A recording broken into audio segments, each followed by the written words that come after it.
From the outset of this RBS Six Nations campaign, England have looked strong and the Grand Slam was looming large for Stuart Lancaster's side going into this game. The omens pointed towards a home win, given that the Italians had never managed to defeat England. With a match to come in the final series of games against Wales, England knew that a win would leave them in a very strong position heading to Cardiff. The good news for the Italians was the return of the influential Sergio Parisse from suspension. But even with him buttressing the Italian scrum, the English pack were able to dominate the first scrummage of the afternoon.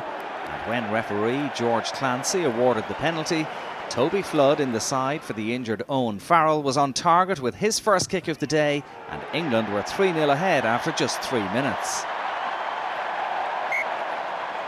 Shortly after that, a nervous moment for the Italians.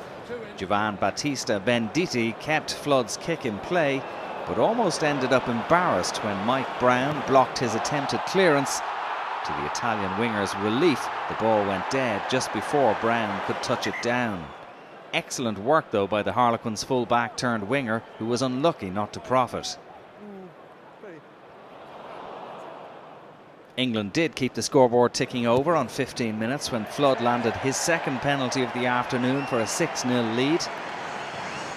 The Italians were struggling to launch meaningful attacks in English territory, but when they got their maul going in the 16th minute, it produced dividends.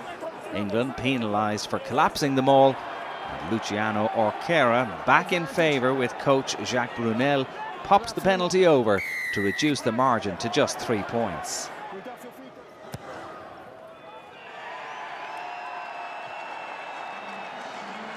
That score gave Italian confidence a lift, and after a beautiful offload from Parisse, Alessandro Zani broke for the English line at pace. Parisse got up to receive it back from Zani, but was ruled to have knocked the ball on by the referee, but promising moments for the visitors nevertheless.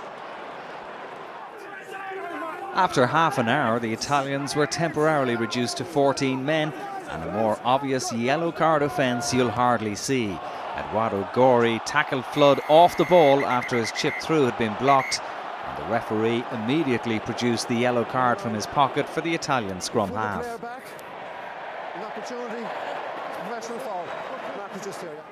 Shortly before the break, another collapsed scrum gave England the chance to extend their lead. Flood once again with the kicking responsibility, and once again finding the target with accuracy to make it England 9, Italy 3, approaching half-time. And in first half injury time, Flood clipped another penalty over the bar to leave the home side 12-3 ahead and in control at the break. Into the second period, Flood and Orquera exchanged penalties to leave it 15-6 before England pressed the self-destruct button in the 49th minute. Danny Kerr's sliced kick put his side under pressure, and when Orquera eventually received it, he produced a delicious kick for Luke McLean to collect and dive over for the Italians' first try of the match. Great awareness from the out half, whose kick was inch perfect for McLean, and despite the fact that Orquera missed the conversion, it was still game on at 15-11. Confidence was clearly flowing through the Italian veins, and as they spread the ball wide, Venditti made a great break into enemy territory. He was eventually stopped, and Chris Robshaw brought a halt to proceedings. He was penalised for not rolling away. It ended the Italians' momentum, but Orquera wasn't able to take advantage, kicking the resultant penalty wide right, and the score remained 15 points to 11. England knew that they were in a game, and it was relief for the home supporters when Stuart Lancaster's side were presented with an easy opportunity to stretch the lead to 7 points. Flood notching his and England's 18th point of the afternoon from under the posts. England now 18-11 ahead. The Italians deserve great credit for giving England a much sterner test than many may have predicted, helped no doubt by the return of Parisse earning his 94th cap.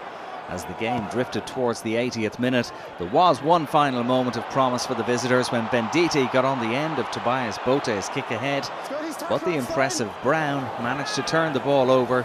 That was good enough to seal the win for England. They had survived a late onslaught from the Italians, Now it was just a matter of putting the ball out to finish the game. Ben Youngs was happy to oblige, and it was all over. Last year in Rome, Italy went down by 4 points to England, and they came close again this year. They can leave Twickenham with their heads held high, but for England, a 13th Grand Slam, and their first since 2003, remains the target as they head to Cardiff next weekend. Final score in an enthralling game at Twickenham: England 18, Italy 11.